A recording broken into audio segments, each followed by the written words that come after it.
On continue ce cycle infini de Star Wars avec Star Wars tome 3 en 180 secondes, réunissant les issues 16 à 19 plus l'annual, scénarisé toujours par Jason Aaron et dessiné cette fois-ci par Lenny Liu, rejoint par Angel Uzueta sur l'annual. Ce comics n'a pour l'instant pas de date de sortie, donc c'est une petite exclusivité le jour où je l'enregistre. L'histoire, les rebelles enferment Aphra dans une prison ultra sécurisée supposée impénétrable, ça sent déjà mauvais. C'est le moment pour un nouvel ennemi de faire son apparition, d'exécuter de nombreux prisonniers et de tenter par tous les moyens de pousser Leia à l'assassinat. Celle-ci devra faire équipe avec Aphra et Sana pour venir à bout de ce qui s'avère être un ex-espion de la rébellion poussé à la folie par sa confrontation avec l'empereur. Et ça, c'est ce qui se passe dans l'annual. De leur côté, Luke et Yann essayent de regagner les fonds de la rébellion que Yann a perdu durant un pari. Il est couillon. Bref, c'est un tome qui est assez sympathique, mais je trouve qu'il tombe un petit peu par rapport au tome 1 et 2. Il est moins bon que les deux premiers. Déjà, on commence avec un annual qui est sympa, mais assez anecdotique, dans le sens où en fait, ce qui se passe dans l'annual, ça sert le propos du même tome. Et du coup, ça va faire que le twist tombe à l'eau, parce que c'est quelque chose qu'on vient d'apprendre, donc c'est pas très utile. À côté de ça, l'annual est intéressant parce qu'on présente une organisation d'espions rebelles plutôt bien agencée sur Coruscant, et qu'on a l'empereur dans toute sa dimension impitoyable, dans toute sa perversité, qui va ensuite renvoyer cet espion attaquer la base rebelle pour compromettre la rébellion. Et ça, c'est assez bien pensé, puis moi c'est un personnage que j'aime bien, l'empereur, donc quand il fait ses saloperies, ça me fait kiffer.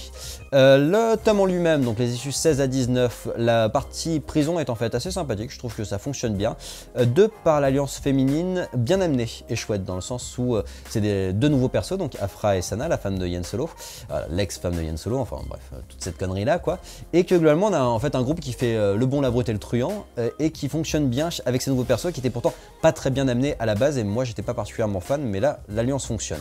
À côté de ça, on a des artistes qui sont toujours au top, je trouve que c'est assez joli, même si je suis un peu moins fan du style de l'annual, mais c'est quand même beau, faut le reconnaître. Et puis on a une ambiance en fait qui est assez changeante, l'ambiance de la prison oppressante, et ça c'est pourquoi pas, ça change un petit peu. Par contre on a pas mal de moins, je trouve que comme je vous le disais, le twist tombe à l'eau, parce que l'identité est révélée dans l'annual, donc du coup il n'y a pas vraiment de surprise, que la partie Yann et Luke est vraiment en remplissage, c'est rigolo, parce qu'ils perdent de la thune et puis ils essaient de la regagner, mais les deux sont trop vite éclipsés en fait, c'était déjà un peu le cas dans le Vador abattu, et du coup il y a une mise en avant constante de Leia qui est complètement, qui met les autres de côté, enfin qui met Yann et Luke de côté.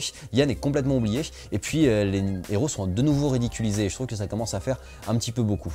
Et puis il y a toujours cette impression, moi je trouve, de retour au statu quo, parce qu'à la fin du comics, ah, Aphra s'échappe. Bah ouais, mais enfin bon, vous l'avez capturé dans le comics précédent, quand même gardez-la moi un petit peu plus de temps, quoi. C'est un petit peu dommage.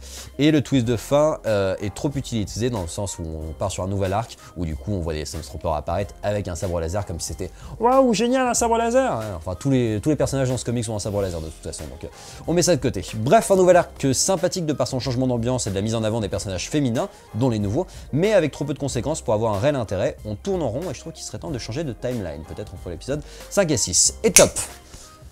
Voilà, alors je vous invite à me dire ce que vous en avez pensé, parce que c'est vrai que je suis un petit peu moins convaincu sur ce tome 3 qui reste quand même de bonne facture, mais on nous avait habitué à tellement bien. Et puis je vous donne rendez-vous sur la page YouTube de Directive Première pour d'autres chroniques comics, séries, ciné en 180 secondes.